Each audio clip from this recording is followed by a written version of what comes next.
Hey everyone, welcome to the first ever edition of ImpactAsylum Radio. I'm Impact Dude. In this episode, I'll be discussing the state of impact with my good buddy and fellow ImpactAsylum podcaster, FireGuy. FireGuy, how's it burn tonight, buddy? Pretty good. I see that pun you did there. Well, I'm good with my puns. Good with your puns. But yeah, I'm doing good and ready to talk about everything Impact. Awesome. So for those of you in the audience, what we're trying to do is we're trying to put together a community show that's based on ImpactAsylum and what's going on within the community itself. And this is the first ever edition of that, so we hope to do a lot more, and we hope to get a lot of folks participating in these. If you're interested in participating, shoot me off an email, tnaimpactdude@impactasylum.net.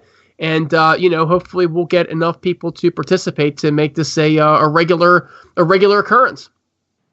Now look, FireGuy, if we're going to have a show, we got to do our plugs.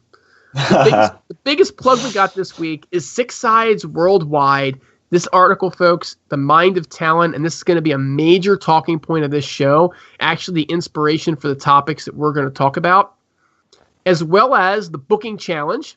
We're going to talk about that this week.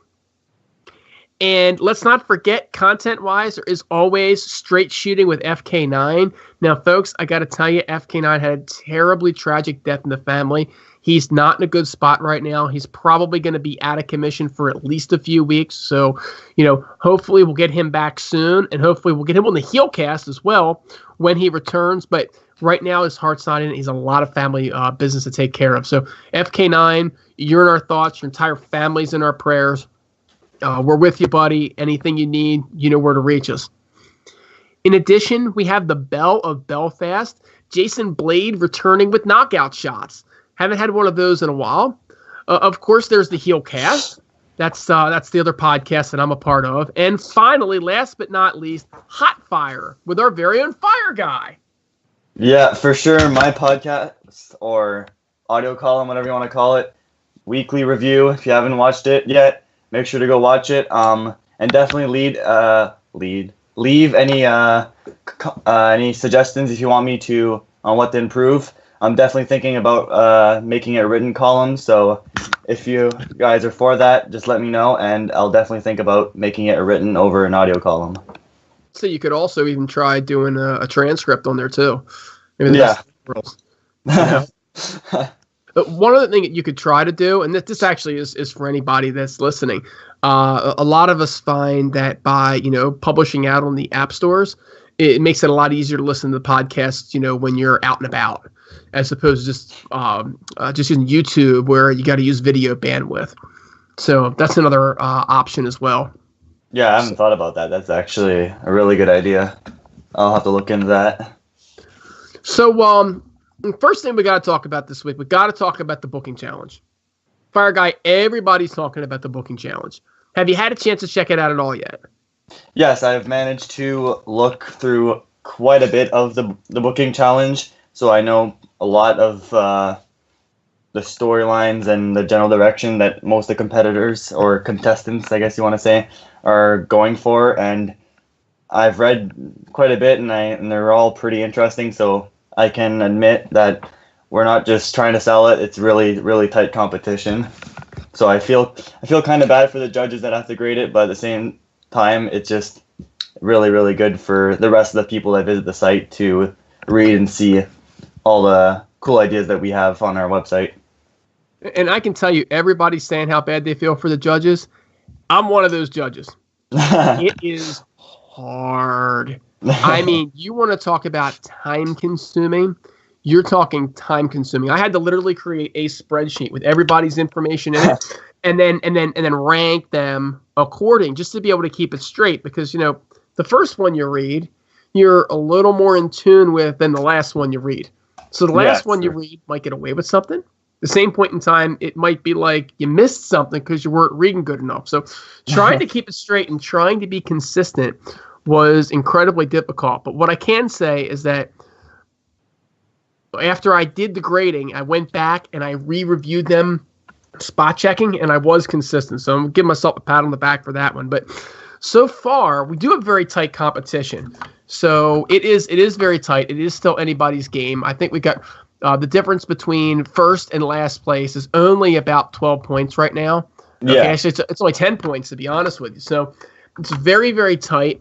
Right now, we've got the entrance, Naked Cowboy, FK9, who says he's going to try to continue the competition despite some of the issues he's dealing with.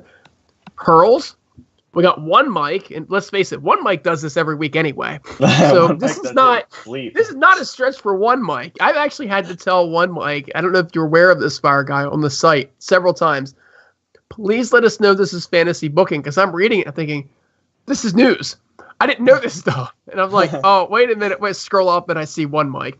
We got Papaya, Eddie Hirobi. We got Junkie. I mean, what kind of competition would be without Junkie? Without Junkie, yeah. I mean, how can you not have Junkie? And, of course, Raven Effect. There's a booking competition. You know Raven Effect's going to be in it. For sure.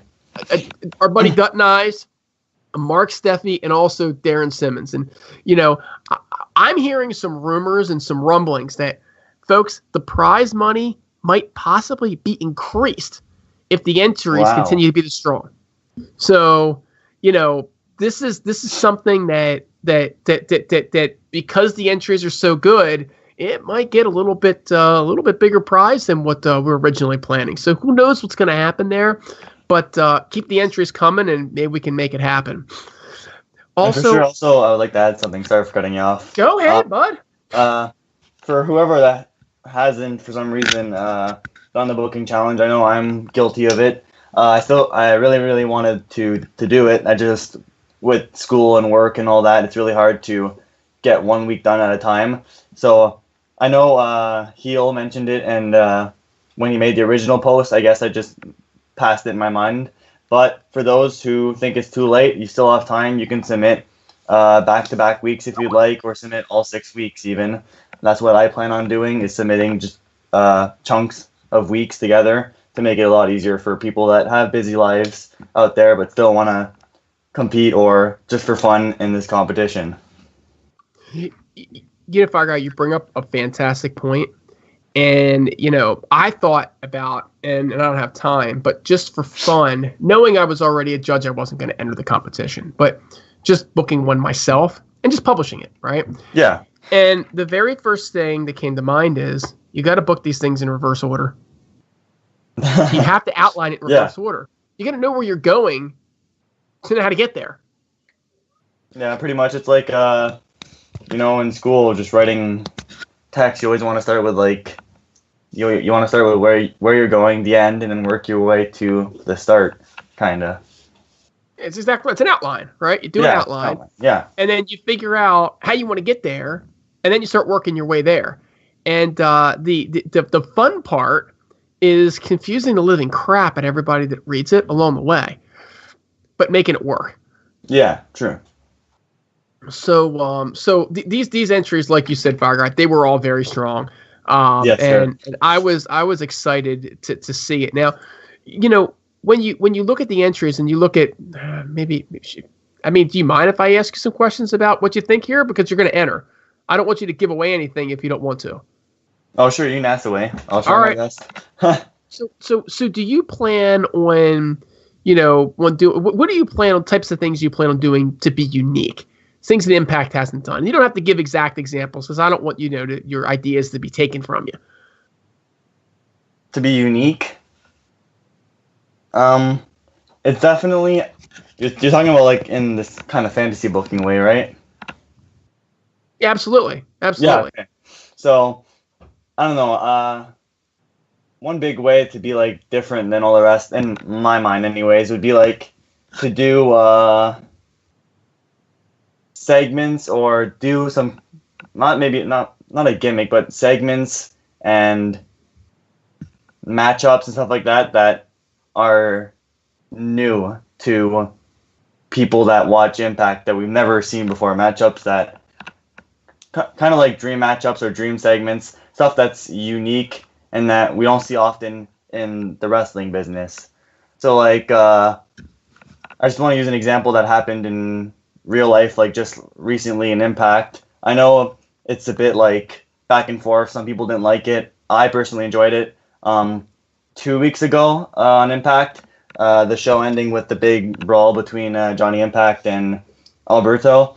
I personally enjoyed that segment because it's very rare that we see backstage brawls last 20 minutes like that, and it's something unique. And for me, it did catch my attention, and it got me a lot more invested in the storyline than it would if they wouldn't have done the segment. But I know some people on the website were against that 20-minute brawl as well. So it's all a matter of perception at the end of the day. I loved that segment. The issue that I had was I saw a lot of people booking the same segment. Okay. And I feel like any of us could book that segment because it's already been done. Do you know what I'm saying? Yeah. In fact, one of them actually had Johnny jumping off the office at the end. The only difference was I think that they included, American Top Team in there. So they had some different people he jumped on, but they still kind of had him jumping off, Yeah. What I'd like to see, and I say this for a reason, folks, I'd like to see new and unique feuds. I'd like to see people end Moose and Lashley. I like Moose and Lashley too, but the idea here is that we're fantasy booking, and that if we can get people, and you know what, let's just make a call right now, FireGuy. Let's call out to everybody listening to tweet this stuff, send it on social media, Facebook, Twitter, Instagram, wherever you are, to Impact and the entire booking staff that we're doing this. Because I want them to read this stuff, and I want them to get ideas. I don't want them to look at this and go, I know what they like that I did. I want them to look at it and go, I'm taking that. There's nothing cooler than having your idea actually show up on TV. Am I right or not? Yeah, that's 100% cool. Yeah, and something to add, when I did manage to do the Impact exclusive interview with Eli Drake and Lashley, I did manage to meet lots of personnel from Impact Wrestling. So head of media relations, a few of the lawyer guys. I met a few guys that run production for the company backstage and stuff like that. So I did manage to drop the website name around, and lots of people, especially head of media relations, was really invested in the site. And so who knows, maybe they lurk on our site from time to time. I'm not saying they are, but they seemed really invested. So who knows, maybe they are already following this, and it'd be even better if we just kept promoting it even more to make sure they see it. Yeah, I mean that is a really good point. That that we do have the ability to send to them directly in other ways as well. Yeah. And maybe maybe an email. I have some of their emails as well to go out to them. But I'd like for them to read the stuff. I'd like for them to get the ideas. I'd like for them to see what their fans come up with. Mm-hmm. And then take some of the good ideas, and they'll take the bad ones. They take some of the good ideas, put them on TV, or maybe change them a little bit and put them on TV. Yeah, there's absolutely nothing wrong with that.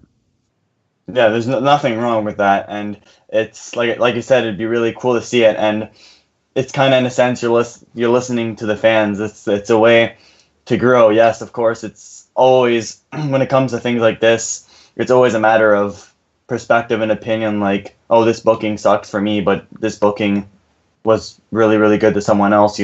So overall, if the fans want this, that means generally you're going to grow as a product because the majority of fans want that to happen. You know what I mean? It's hard to explain, but. No, absolutely. Absolutely. And, Impact as a company, they seem to have over the years done a pretty good job at listening to what the fans are speaking. They really do seem to hear, and this is a great opportunity for folks to really voice their opinions in a constructive way.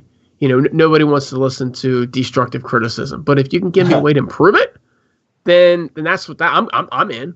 I love that. Yeah, for I want to sure. get better. I want to increase my ratings just like what you want me to increase my ratings. So anyway, folks, by all means, check this stuff out. And in the comments, let us know what you like and don't like, because I'll tell you, for one, you're going to be helping the folks that are putting a lot of time and a lot of effort into writing those things. I know how long it took me to read them and judge them. Can you imagine how long it took to write some of that stuff? Yeah, for sure. And they want your impact, your input. And obviously, it's not really a joke, but obviously for this booking challenge, obviously some people wrote shorter text. Some went quite in detail, and that was the whole point, to see different styles and approaches people would take. Like, obviously, we know FK9 is the one that came in with the details like crazy. And yes, FK9's was incredibly long. His took as much time to read as the rest put together, probably. Yeah. And One Mic 2, he had a pretty long one as well. So it's just cool to see. We're not at, like, the rules, like Heel has mentioned, they're very loose when it comes to things like this. So whatever format you want to submit your booking in, it works, as long as it comes out clearly to the judges and they understand what your point is with this booking and how the matches work and stuff like that. Yeah, and ironically, Hurls had one of our shortest entries. Might have been the shortest entries. And he actually beat FK9 by 0.8 of a point, who FK9 had by far the longest entry. So it goes to show you that it's not necessarily how much you write, it's how well you sell it. Yeah. And on top of that, writing a lot still helps you out, because FK9 still did pretty darn well for himself. Yeah. So it's you have to find that right balance. So it's not always like quantity over quality, and we're not going to bash the people that write really long bookings, because they're not any less like good as the others. And it's just, you have to find the style that works for you, that conveys the message you're trying to put, or you're trying to convey towards the fans or the people that visit the website. Yeah, absolutely. So look, FireGuy, the main topic of this, right? We want to really talk about the state of Impact, right? Yeah. And recently, the Mind of Talon produced what I consider to be a heck of an article on where they are and where they need to go. Now, full disclosure, folks, Talon and I think a lot alike on this stuff. So when he writes the Mind of Talon, I almost, a lot of times, don't actually have to read it. I already know what it's going to say, because he's probably saying about the same thing that I'd be saying. So in full disclosure, I generally tend to agree with him, but I thought that this article was just spot on. FireGuy, what did you think of it? See, this is where I kind of, I don't bash heads with people. This is where it comes in, where I guess my opinions are very unique and different when it comes to the wrestling product and stuff like that. So definitely this, I don't know how to really explain it. But with Talon, I agree with most of his stuff. But if you would have seen the comments, there's a few things I don't particularly agree with. Definitely when it comes to the comparisons he used and stuff like that. Really, how can I say it? Yeah, some of it clicks with me, but I'd say most of it I kind of don't agree with. Like, I see his point of view, but at the same time, I feel like my point of view on how things can improve with Impact are a bit different, if you know what I mean. So if you were going to improve one thing to start, where would you start? What would be the first thing you'd do? The first thing I would do, definitely, I know this would be a bit vague, and it basically summarizes everything, and it kind of is one of the points that Talon touched on, is the consistency of the product. Like, obviously, he mentions it, but I see the consistency in a different way than he did in his article, and I find that Impact has to find a path, find something unique that will make it stick out compared to others, because comparing the wrestling scene now to what it was, like 20 years ago, or not even like 10, it's drastically different. Almost, how could I say it? Almost every promotion in some way or another is televised. Should it be online only, on the TV, on local channels? Everything is televised. There's so much wrestling, and there's lots of fans, but the problem is that the fans are going to stick with the promotions they like, and Impact wants to draw in new fans, so of course they need to pick something that'll make them unique and stick out. So, example, their Grand Championship.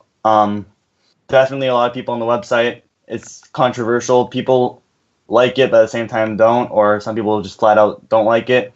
I'm the one that likes it, but not really at the same time. There's a few things they can tweak, and of course, I'm guessing they tried to use that as a way to capture new viewers, and it hasn't worked. So they have to keep not like picking an idea then dropping it, picking an idea and dropping it, because that's where the consistency goes out the window. But at least picking things, kind of running with them, and make them run their course, and if not, try another idea instead of just like picking up an idea and dropping it the next week, kind of. Well, I mean, you know, different ideas. I mean, isn't that kind of like what you have to do with booking? Come up with different ideas, though? Yeah, for sure. What I meant, though, was like, you know, like ransack through all your ideas in like a matter of a few months, you know, like this is a drastic, exaggerated idea, but like just to make it more like to make my idea come across better is like if they had the grand championship and then they dropped it after a month and brought another mid-card title and then dropped it after a month, all with each belt having some gimmick that doesn't click with the fans, you know? So how long would you give it before you decided that you needed to change? There's the tricky part. Like, really, it comes up to what they invented. So, with the Grand Championship, for example, definitely they could have run its course. Like, it'd be suitable if it stopped now. If they had a proper way of writing it off TV, I'd be fine with the title being gone now. But of course, some things should be stopped after the first time if they're just really, really bad or not clicking with the fans, you know? And that's one of the hard things with Impact, since it's all taped in bunches. We have to wait till the new taping cycle for them to start doing the new changes when they do listen to the fans and stuff like that before the changes are implemented. At the same point, though, it does give them, you know, at least 6 to 8, maybe as many as 10 weeks before they change it. So it does give you that little bit of consistency. Yeah. So at the end of the day, it's hard. Like it's really hard, and I understand like how this can be a big topic to debate, is being consistent, but at the same time, Impact can be consistent right now because, well, it can be consistent in certain matters like delivering like good wrestling, good storyline, stuff like that. But I mean, they can't be consistent in what their unique idea for the promotion's gonna be. They're gonna have to toy around and look up their bags of tricks and try and find something that works and that the viewers want to see, and then stick with it. So at the same time, I understand, like, especially when at the beginning of the year with all the management changes and owner changes, I understand how everything changed and lots of people don't like change, but at the end of the day, they're trying to change and find something so they can become consistent. See, when I look at it, and I look at it very similar to what Talon says, and I know where he's going with this. And in fact, you read the article, he says almost the same thing about Ring of Honor. The first thing that you need to do is establish what you are as a brand. Okay? Yeah. And that has nothing to do with the Grand Championship. It has nothing to do with the Legends Championship, the Television Championship, the King of the Mountain Championship. Are we missing any? Nope. It has everything to do with what are we about. And if you look at what Impact has done, right? Impact over the years, they went from a 6-sided ring, right? That was about action and doing cool things. And then they flipped it and went to a 4-sided ring, and they became WWE Light, right? Yeah. And then they had this poll, and it was about, should they bring back the 6-sided ring? And there was really I mean, let's face it, the results of that poll, who knows what they actually were. Maybe it won the way they said it won. Maybe it lost. They did that to bring it back, okay? And it didn't matter what the results were, it was coming back. Then they went through, you know, the Gabriel years. Oh, I'm so glad Raven Effect's not here right now, because I had to say that out loud. Then Billy Corgan came in, and Billy Corgan he had some really cool ideas. I loved the stuff that he was doing, but man, that whole broken shtick was totally different than anything we'd seen before, right? Yeah, and so and that's so where, now you're different, right? Yeah, and that's where like that really sticked. And realistically, at the end of the day, I think that's something that that's what a lot of people on the website were liking was Impact. Like right now, Impact's dropped the cinematic stuff a bit less now. I know they did it at Slammiversary. It was Slammiversary, right? That they did the big. Yes. Yeah. Yes. I'm getting confused with shows here. So like they've dropped the cinematics a bit, but I feel like that's something that they should have brought back. A lot of people enjoyed it, and it's something that differentiates them. So, for example, they run the storylines and wrestling matches similar to just traditional American pro wrestling like WWE, but then with the cinematics, they also incorporate like Lucha Underground aspects to it. So they're mixing sports wrestling, like the typical American pro wrestling, with the cinematic style, which makes it seem a bit more realistic and a bit more authentic.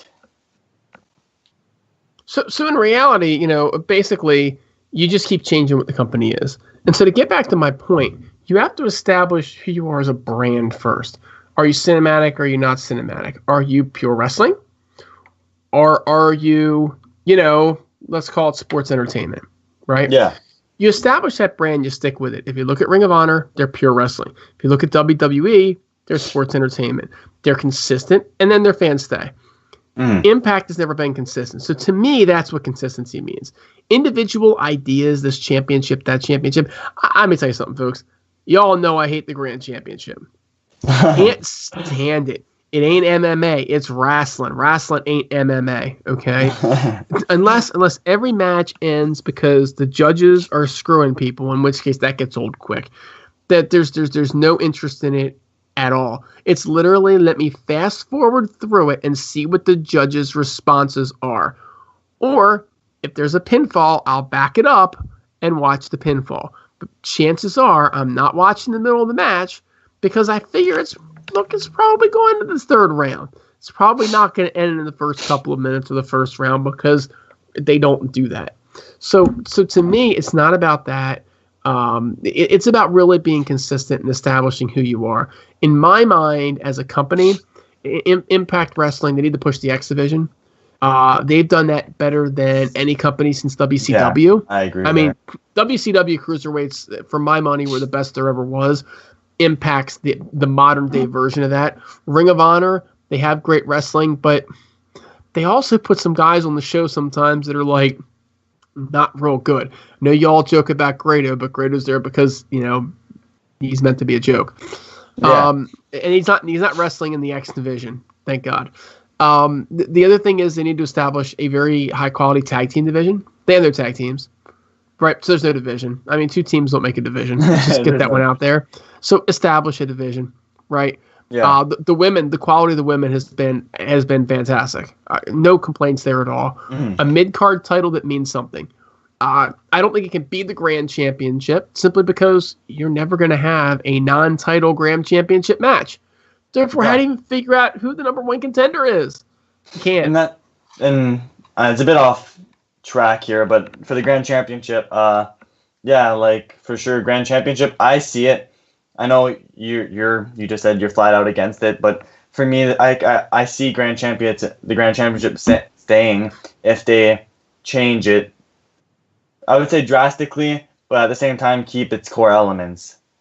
So like have matches that aren't for the Grand Championship, have more than 3 rounds, and I feel like it takes out the predictability of it's gonna go to round 3.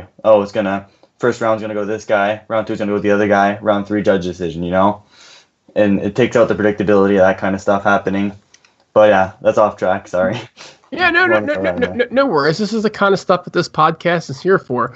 So to me, that's the big thing, is that they need to establish their brand, keep with their brand. And by the way, folks, establishing your brand means keeping the same name. I'm tired of changing my name, okay? And it costs a lot less to change from was TNA dude to GFW TNA dude back to GFW dude, the TNA dude, the GFW dude to Impact dude. I think that's all of them. I'm sure the count will remind me there were a couple of more in there, and that's fantastic. I think I need that reminder. But keep your brand name the same. Yeah. Yeah, I think that's critical as well. The more you talk about it, the more I realize that maybe I do agree more with Talon's idea. It's more so the examples he uses that I don't particularly agree with. So like he uses here like the Ring of Honor example. To me, the reason why I stopped watching Ring of Honor I'd say it's a year or so ago now is because personally in my mind, Ring of Honor is just the whip boy of New Japan Pro Wrestling. Like they get whipped into shape, they send their guys out there, they get jobbed out too, and it's just no fun. And that's one of the big things that I particularly don't like about pro wrestling is how some of the things can be quite predictable, and I've just found Ring of Honor to be as predictable as hell, so I've just stopped watching it due to I feel like it is from a business perspective, ROH and New Japan Pro Wrestling, the business like connection there is good, but for me personally, the product, having the connection between both companies is just not a good thing. But just my opinion. I'm glad you bring up Ring of Honor because they get so much credit for so much stuff. And I'm a Ring of Honor fan. I've been watching Ring of Honor for, I don't know, probably 7-8 years. Okay. I actually stopped taping it for a while. And the reason was that my DVR I had it on the list, but it wasn't recording. And I eventually thought to myself, I have it set to only record new episodes. I mean, why would I record a rerun? Right? Yeah, I never record reruns. It's new shows. The show is so bad, folks, that my DVR, which means that Fios, right, that's my provider, thought they were all the same rerun. And therefore, I'd already taped it. So I changed it, right? And so now, unfortunately, I get it tapes twice a week because it's showed twice a week in my market. I think it's actually on 2 different channels. But whatever, I get it twice a week. I couldn't remember whether I had watched this past episode. So I dialed into the second episode, and they had Family Feud on. Now, what the heck is going on here? I started fast forwarding through. I'm not messing with you, FireGuy. About 10 minutes in, it switched to Ring of Honor Wrestling, 10 minutes in the show. Next thing you know, they went to commercial in the middle of the match. And it wasn't one of those, we got to go to commercials. It was just like the announcer was talking, and then it cut off, right? Then it came back from commercial. The match was over. They were playing a different match. Okay? See, I feel like that's doesn't that happen often where, like, either that's the channel's fault or, like, isn't that, like, a big problem with syndicated television and stuff like that? I mean, it shouldn't be. It's 2017. Yeah, right? I know. But, like, I wonder what Bully Ray thinks about this. He thinks he's thinking they're getting their karma. Probably. Maybe. Luckily for me, I'd actually already seen the episode, so I recognized it. But it was really, really, really poor production. But here's the thing: they are consistent. They book the same way every week, and what they do is that they actually attempt to develop stars. And they have no star power right now. But that's really, I mean, let's not blame them for that as much as NXT taking all their star power, right? Yeah, for sure. So you don't like the Ring of Honor New Japan relationship? Am I correct in assuming that? Yeah, I understand it from a business side.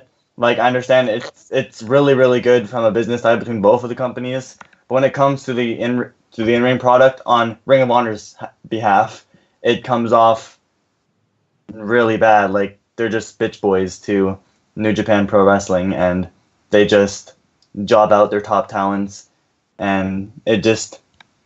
I know I keep up with ROH. I do read reviews online and stuff like that, so I do keep up with the product, and I realize that it's tamed down a bit, but it's still there's nothing really that I really cared so much about to start rewatching again, because like you said, I have watched it for quite a long time. I was a fan back then.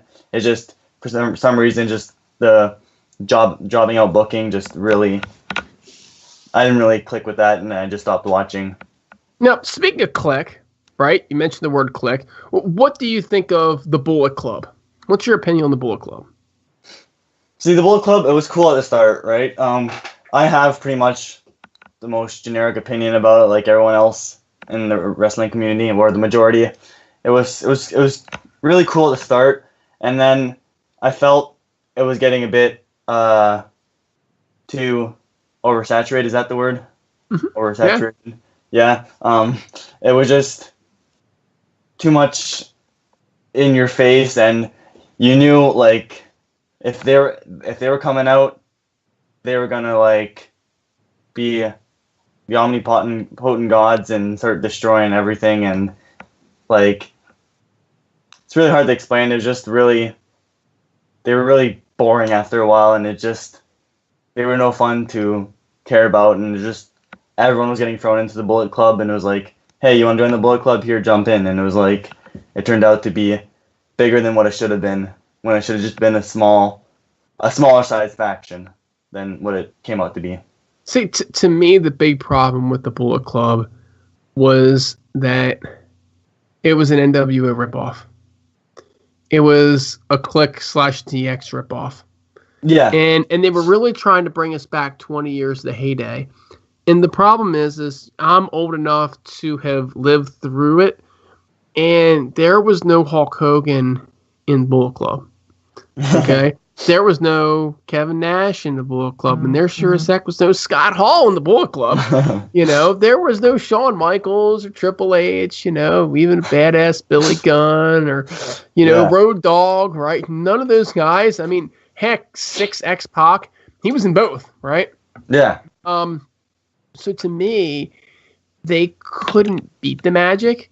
They were just trying to rekindle it. And so to me, I never had a problem with the Bullet Club. I like their music, and I do like the Bucks, right? So, I mean, so I like the music, I like the Bucks, but they never spray painted anybody out back. They never had the sneak attacks. They never took over the show or did any of those things that to me made, the NWO great, what it was. What I do think we can learn, though, is that factions can work in 2017 if they're done right, and if you're appealing to the right crowd. And I think that they could build factions in Impact if they do it right. Now, if they do it wrong, we all know that it's going to be terrible, right? I mean, let's face it.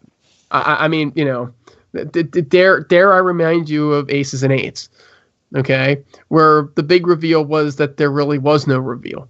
So, you do have to be cognizant of the fact that there are going to be people that are going to absolutely try to crucify me for saying that they can work.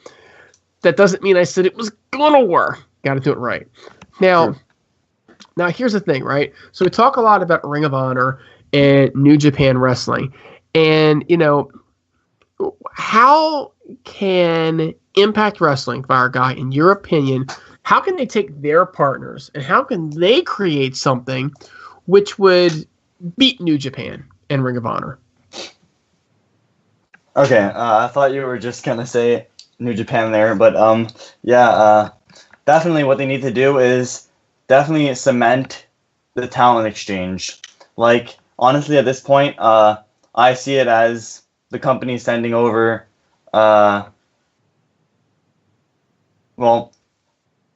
actually, no, I take that back.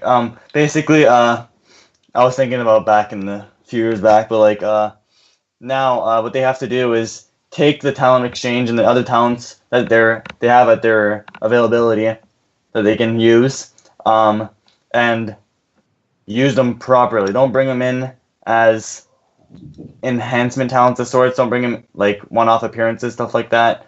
Bring them in, make them have programs, so it benefits both companies as you're bringing in fresh faces for Impact. Meanwhile, the other promotion's getting free publicity, pretty much. And with that way,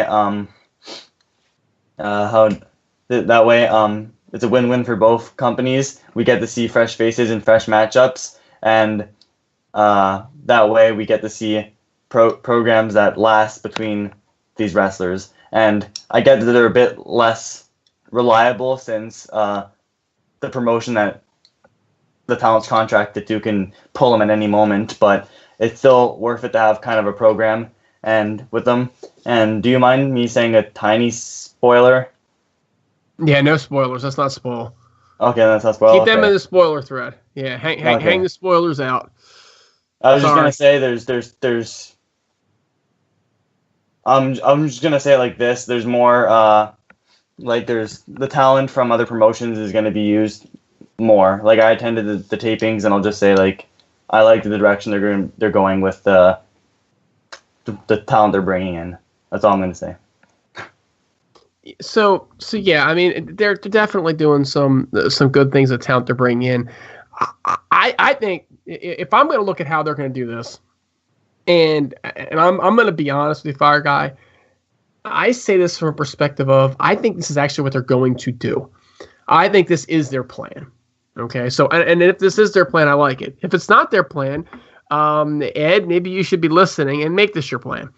But I feel like they're going to get these other promotions, and they're going to put these other promotions on the Global Wrestling Network. Okay, Yeah. and so you're going to be able to, as a subscriber to that network, invest in wrestlers from the other promotions. So when they come into Impact, you already will have a backstory about them. And I think what they're going to do is I think they're going to promote the wrestlers by saying, check out their matches on the Global Wrestling Network, and maybe show highlights that are available on the Global Wrestling Network, and effectively utilize Impact as a big advertisement for the Global Wrestling Network. Because after all, right now, they're not doing a very good job at monetizing Impact anyway. So let it be the advertisement for what they can monetize, which is the network.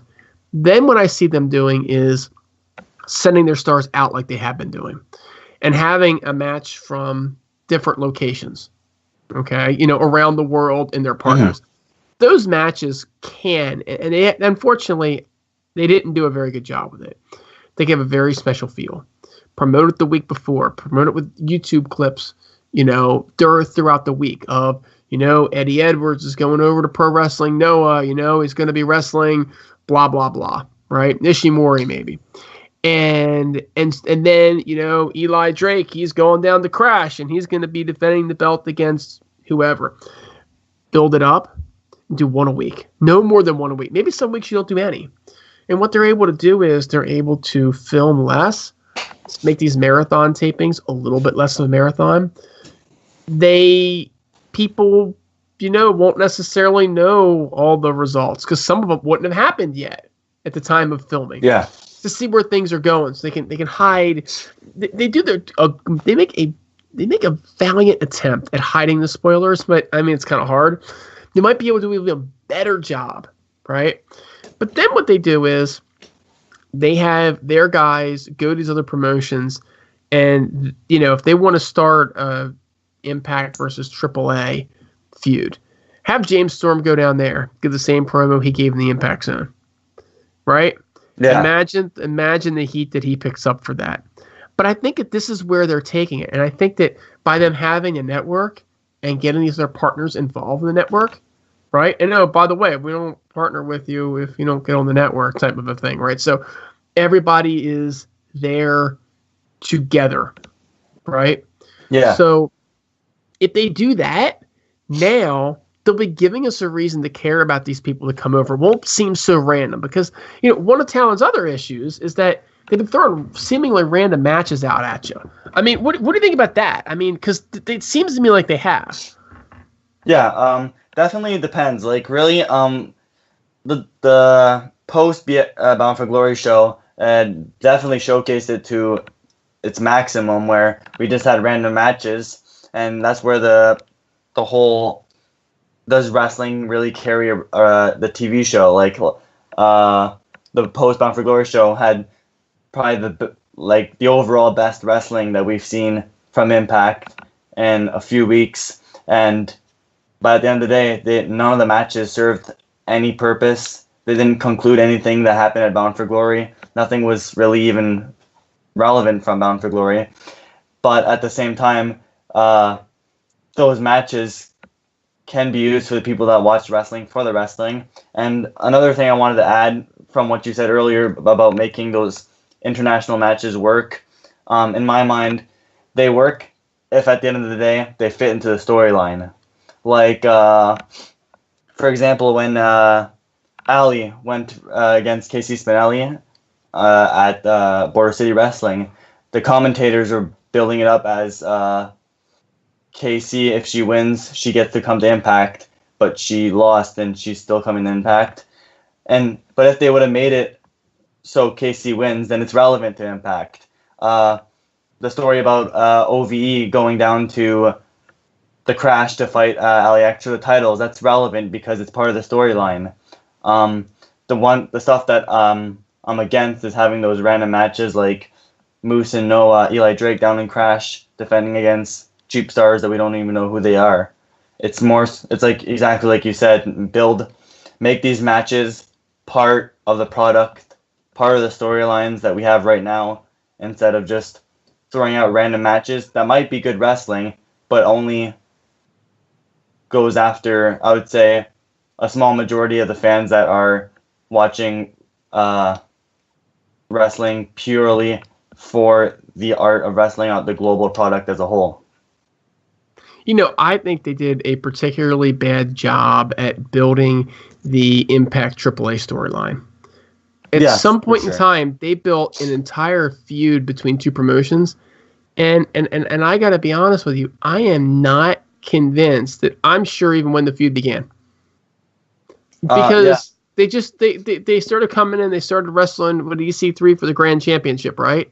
Yeah. And the next thing you know, Eddie Edwards somehow gets involved, and James Storm somehow gets involved, and James Storm doesn't get along with EC3.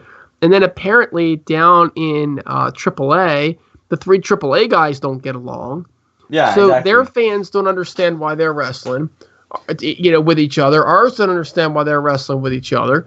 And at the end of the day, they literally had to have matches where both teams were discombobulated and not getting along just to pass it over to the live audience. Yeah, and that's definitely terrible. And basically, there's one part, like you were saying at the beginning of the feud. It sounds like you didn't really enjoy it. I was fine with it. Like at the end of the day, I'm like, okay, I kind of get the far-fetched reason for why Eddie Edwards came out, the far-fetched reason for why James Storm came out, and I thought the feud was salvageable at that point.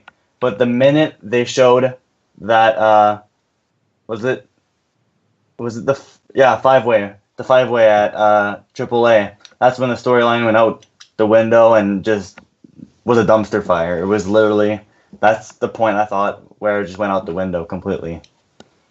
Because that's where they showed the hatred between the AAA guys and James Storm wanting to help Tejano by hitting Phantasma's dad or something. It was just all really, that's where everything just went to a mess, and you were like, okay, what's this at the end of the day? Yeah, exactly.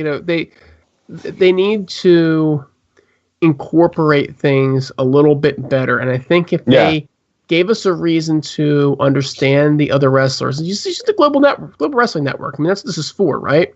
Yeah. Then they could have put three wrestlers together, and an Impact side, you're building a storyline about this. Why would you not pick three better wrestlers and three that don't get along? Yeah. It just made no sense. But the opportunity to to do this is there if they utilize the network. And that's the one thing about Talon's article where I thought there was a miss. That they didn't really see how they could rely on the network to kind of take the thing over the top. Do you know what I'm saying? Yeah. Definitely to add to your point, like, I understand though at the same time the business side of how Impact, like, we say, oh, they shouldn't have had Pagano, Phantasma, and Tejano in the feud. It should have been other people and stuff like that. Pagano can barely wrestle, stuff like that. And at the end of the day, I see the business side of how they can't just pick whoever. Like, I follow a bit of AAA, so I know who pretty much their top stars are, if they have really any. And I understand how they wouldn't be able to snag some of them, like, I don't know, like Big Star that was at this Triple Mania, Psycho Clown or someone like that. At the end of the day, yes, he's more popular, but why would we want him over Pagano, as they're both hardcore wrestlers that can hardly wrestle a good technical match, Right. Exactly. So, like, I understand the business side of how, yes, they ended up with these three talents, but they could have still made it. They still could have made it in the Impact universe, I guess you could say, that they get along. Meanwhile, in AAA, they can just keep doing their own thing of their own feud and not air it on their show. Yeah, I think they had to convince a live crowd, though. You know, Yeah. nobody wants to go to a show and have the show make no sense. You spend a lot of money to be there. So I can't really fault them for that. I just like to see them make better choices, I think. And I think if we're able to invest in the AAA talent and be able to actually watch and see it, that I think we would. You know, I think they got some great wrestling down there. I mean, they really do. Yeah, they do. Now, one other thing that the Talon mentions in this article about building towards pay-per-view events. And, you know, FireGuy, this goes back to our conversation earlier about the booking challenge, right? Yeah. That you actually start at the end, you work your way backwards. You got to figure out what your pay-per-view card is if you're going to book the first week, right? Yeah. So, you know, Talon comes right out and he says, look, NXT by comparison, it's all simple storytelling. But they build towards those takeover events, right? Yeah. So my question to you is, how has Impact failed with this, and how can they fix the issue? Really, it might sound a bit harsh, but for me personally, the explanation is that at the end of the day, I feel like Impact just doesn't try. Like, don't get me wrong, they've managed to book really good shows. Like, I thought the build to Slammiversary and Destination X was like, wow, and I'm like, geez, they booked a TV pay-per-view that well. I'm like, okay, I thought it would just been like an afterthought. But then Victory Road and Bound for Glory came around, and I don't know, that was like the most poorly built shows in quite a while. And I feel like at the end of the day, it has nothing to do with if the storylines are simple or complex, if the wrestling good or not. I just feel like it's a lack of trying, you know? They tried for Slammiversary, and it's a thing that I've seen happen in the last few years, that Slammiversary has always been the better built, better booked show than Bound for Glory has been, you know? Yeah, I think I agree with you. I don't think that Impact has been able to get themselves to a point where they really focus on the end goal. I think that they're almost booking, you know, they're booking 6 stage shows at a time, and they're forgetting where they have to get to. And I think when you're booking that many shows in advance, and then it's all got to play out on TV just fine, and you don't have a week to fix something if it's wrong. You literally, if they're doing 2 tapings in a day like they've done in Orlando, you get an hour or 2. Yeah. Okay. And I think that cluster, insert expletive here, has really, really hurt them, because let's face it, not everything plays out as you're writing it. You have to be a phenomenal writer for that to happen. It just does not happen that way. So I think what happens is that they get kind of painted into a corner. Yeah. And then in the end, what suffers? The pay-per-view. But they were able to. But to be fair, they were able to, you know, to get the show out, and the show went off halfway decent. But it's like, oh my God, this feud is just like nobody understands anymore. Yeah, and definitely like another thing that I think hurts Impact at the end of the day, and I get that it's to stop spoilers, even though it doesn't really do anything, is the taping all the stuff out of order, kind of. Like they try to tape the segments like a bit out of order here and there, just to like diminish the spoilers a bit. And at the end of the day, that hurts the performance of the wrestlers in the ring, on the mic, the way they convey the storyline. It just hurts it a bit instead of letting it happen naturally in chronological order for the wrestlers, you know? Or maybe, it does because the wrestlers aren't into it.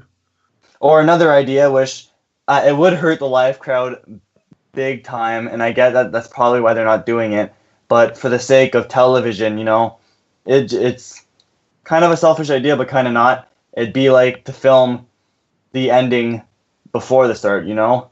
Because we always expect the big blow-off match to have the best wrestling, right? And usually they don't film the big blow-off matches till the end of a marathon taping when all the wrestlers are all banged up and not set to do a big blow-off match that's suitable with good wrestling, you know? So I would think that doing it backwards would work, but that would really, really hurt the live crowd that's there, that's wanting to see wrestling in a somewhat chronological order, you know? You know what I would do, and by and large, when you talk about the big blow-off matches, Yeah. the big blow-off matches, that talent's going to be used taping after taping, right? Yeah. So it shouldn't cost you too much extra to have it, but I'd actually have the blow-off match, it's the first match, in the next set of tapings. Oh, yeah, that solves the problem, Nobody too, would yeah. know what would happen. There'd be no spoiler because nobody would know who won. It hadn't happened yet. Yeah. And it solves the problem. And now the wrestlers have had weeks to kind of build it up online and everything else to see what's happening. That's how I would blow it off. And the pay-per-view, right? Or, you know, that could be at that first taping too.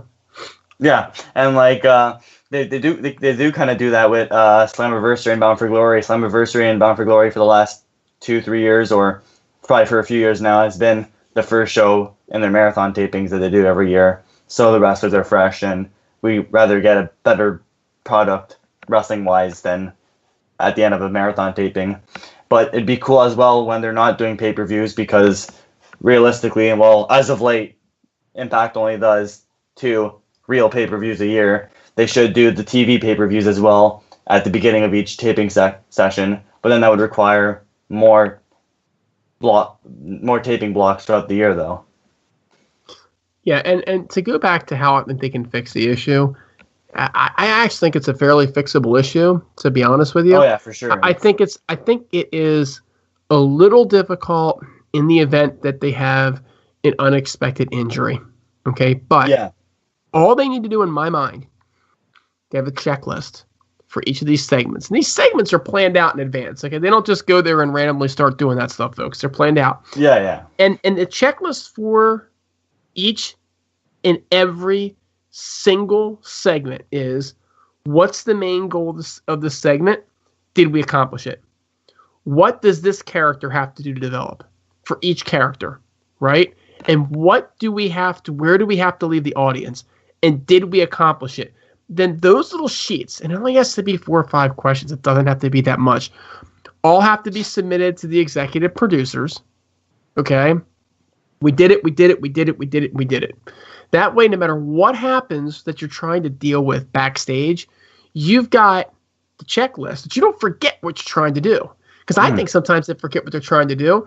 The executive producer can look at it and go, the storyline is on track. And if the storyline gets off track, they can refocus and maybe adjust in the next segment for that storyline. I really think it's all just a matter of process and just having a checklist. Did you do this? Did you do this? Did you do this? It's really simple. They do it in every other industry. Maybe they do it in Impact Wrestling. I don't even know about it, but it just seems like common sense. What am I trying to accomplish? Did I do it? Yeah, and to add to your point, like to the checklist and things that they have to manage to do throughout the storyline arc, I guess you could call it, is as well have an enjoyable ride, I guess you could say, to get to the end point. Like I said earlier, and it's more so, one thing that's been a turnoff for me is in wrestling is the predictability aspect of wrestling, and I'm really against the booking of having the people fight 20 times before their big blow-off match, you know? And that's something that Impact's done a few times with certain storylines, and then same thing with building up. I get that jobbing matches have to be predictable. Like obviously the jobber's not going to win, but like bigger matches where they're not, how could I say it? They're not designed to be jobber matches, and they come off really predictable, is something they should avoid, so that we actually care about the storyline. Once we get to the end point, these two people or two teams, if it's a tag team storyline, being built up, and where it's really like anyone's chance of winning the title or winning the feud or whatever. Yeah, I mean, I think that all those things are important. You know, I think that they need to use enhancement talent, and but the enhancement talent has to actually enhance the people they're trying to enhance.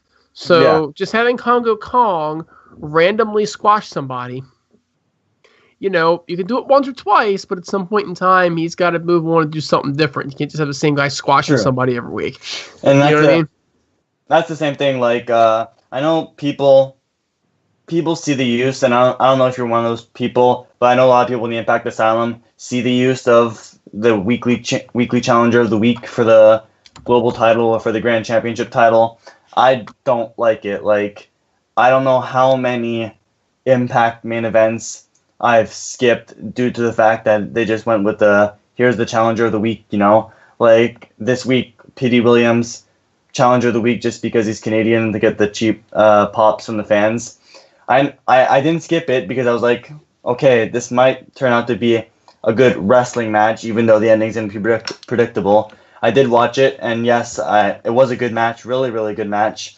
But at the end of the day, I just don't like that style of booking where it's weekly challenger of the week to build the champion up when there's, in my mind, other ways of building the champion up without having these kinds of predictable wins like that.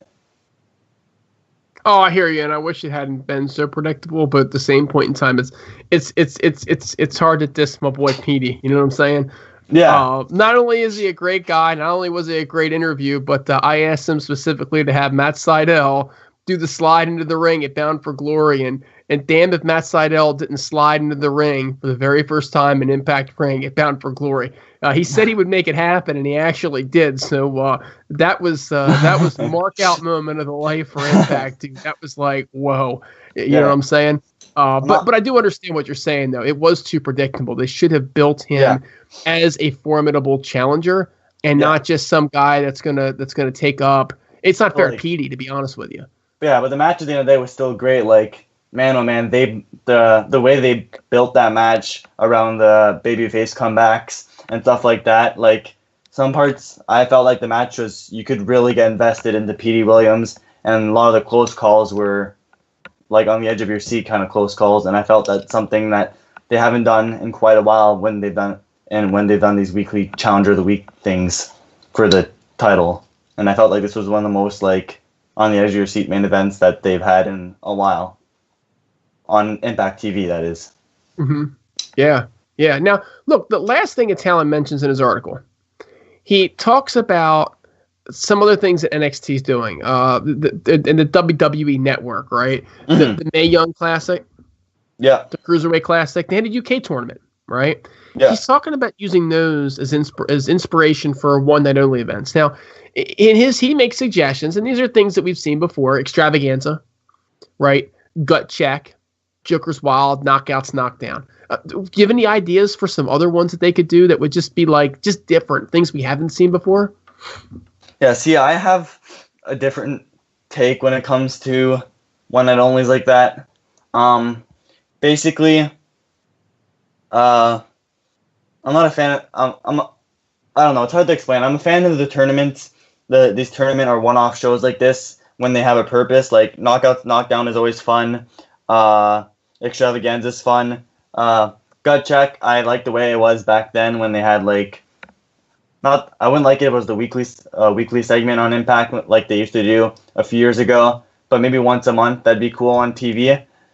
But the way I want one-night onlys to be would be if they would be like the one-night only lives that they do. Usually, well, they did it in January for the last 2 years now, where they take these storylines that are like sub-storylines, you know what I mean? Like they're either like mid-card storylines or main event storylines that are, it's hard to explain. Like pretend Lashley's feuding with, it's just an example. Like Lashley's feuding with Eli Drake, but also, Moose wants to fight Lashley, at the same time. That'd be like a sub storyline. And I'd like those one-night onlys lives to happen like every other month. Maybe have a themed O&O 1 month and the next being a live where these sub storylines get concluded, as they're not TV pay-per-view or pay-per-view worthy, but they're worthy of a smaller pay-per-view where we still get the blow-off to a sub storyline or a mid-card match of sorts like that. Now, as a fan that maybe doesn't have the GWN, would you be all right with missing the blow off? How would you write it for those fans?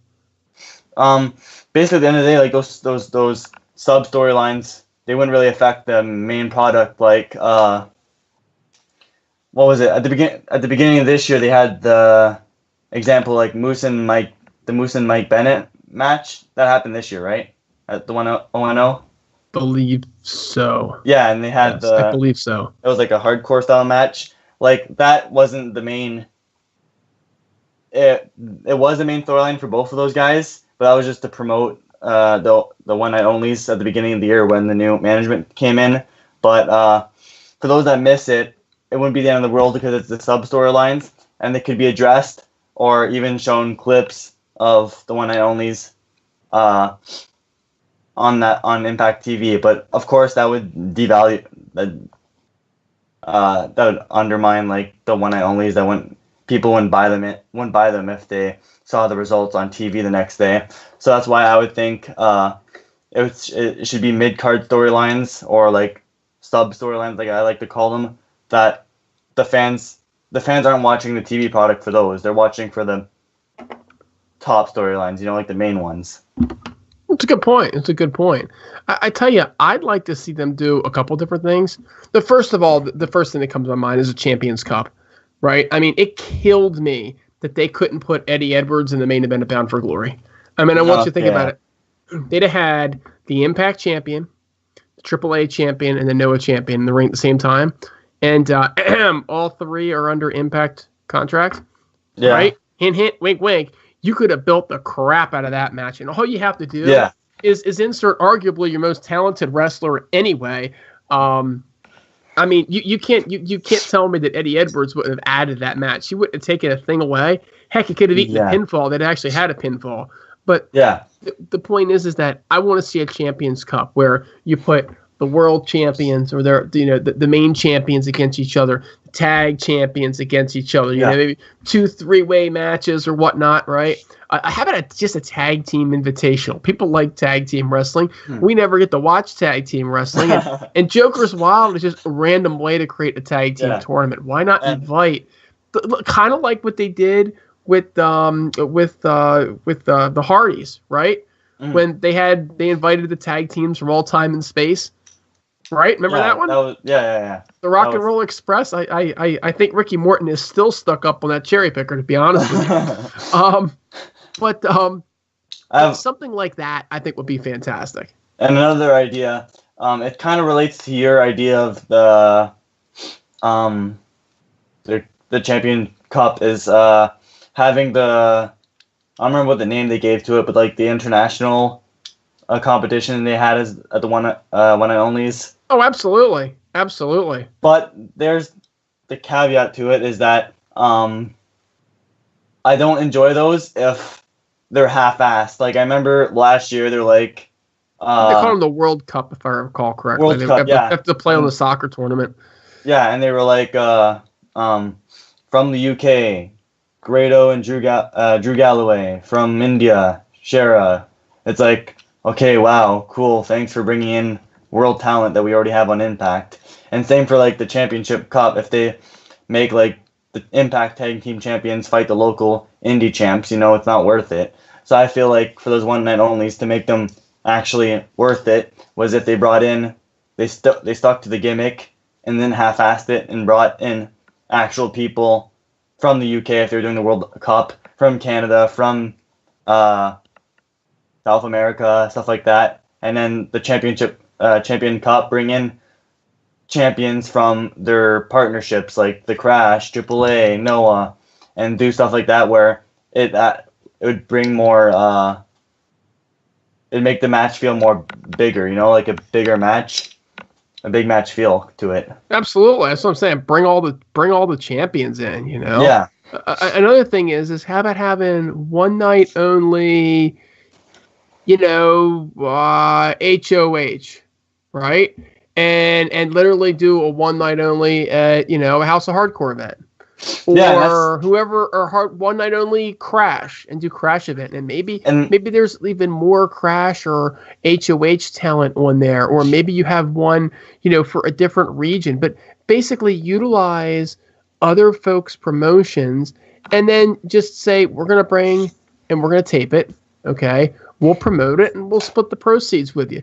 They're already paying for everybody to be there anyway. Yeah, exactly. And to add to that point, that seems like what they're doing now. All their one night onlys that they've filmed up to now have been filmed at other indie events, and that's a cool idea. But also another cool idea they could do is do a purely inter-promotional show.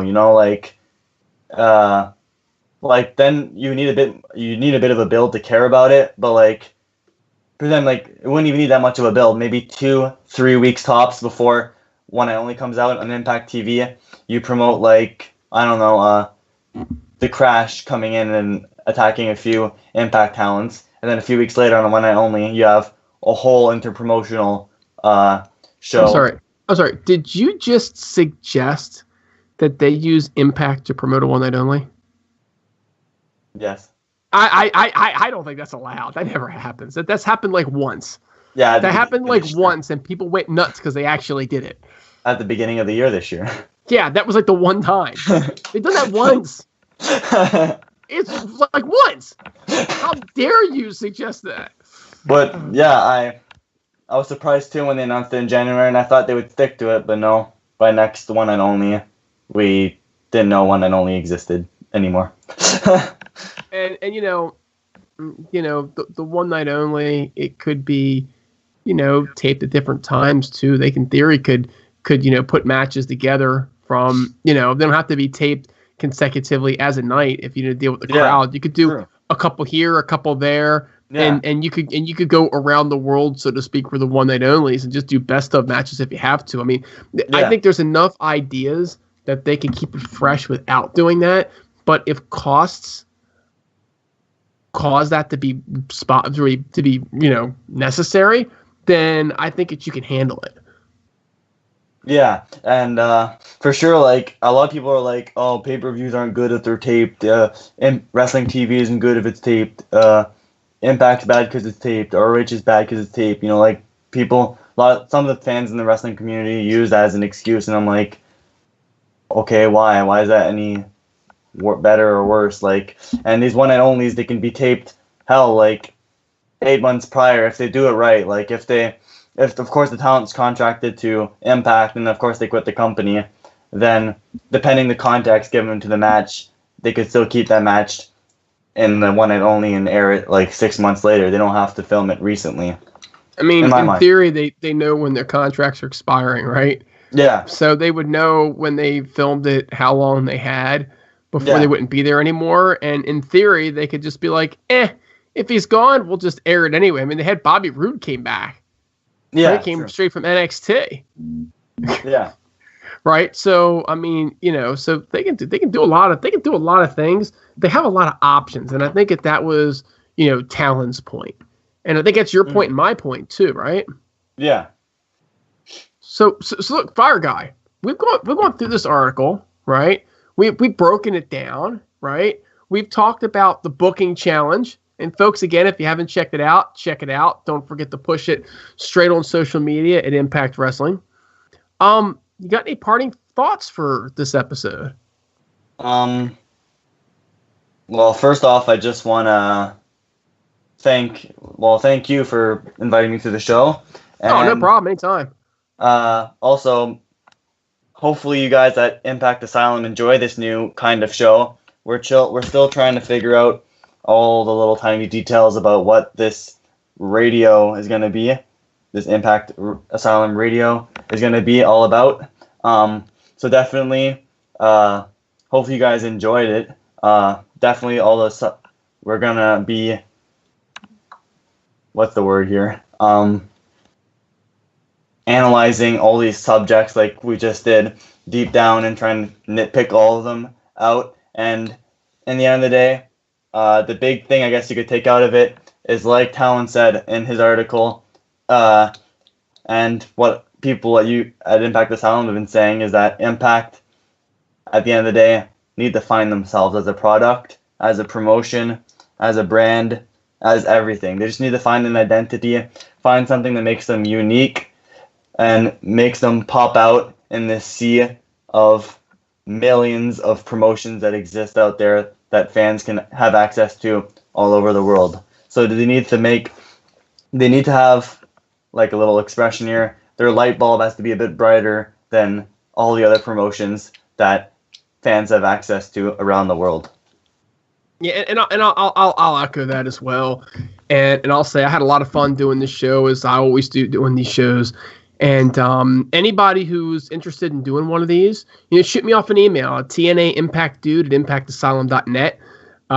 Just shoot me off an email and say, hey, I'd like to join. Just let me know what time zone you're in, so that we can make sure we get folks coordinated that are have compatible time zones. You'd be surprised that can be an issue. Yeah. But by all means, shoot me an email. If we get enough folks together, I'd really love to bring back the old spin cycle that they used to do on the site years ago, but do it, in podcast format. I think it'd be a lot of fun to get 3 or 4 guys together. It's just difficult to coordinate schedules. And we already have, well, I'm going to credit you for this. You already have a juicy topic to talk about, and I'd be glad to join the spin cycle whenever we go down to record that. Excellent. Well, hopefully we get enough people to get that one kicked off, and hopefully sooner than later. So look, folks, on behalf of everyone at ImpactAsylum.net, special thanks to Talon, Old School Heel, GWN for life. I think that's his name these days. It changes more often than mine does, and even that guy Count of Incognito. But especially my good buddy here, FireGuy. I'm Impact Dude. Thanks for listening, and we'll catch you next time.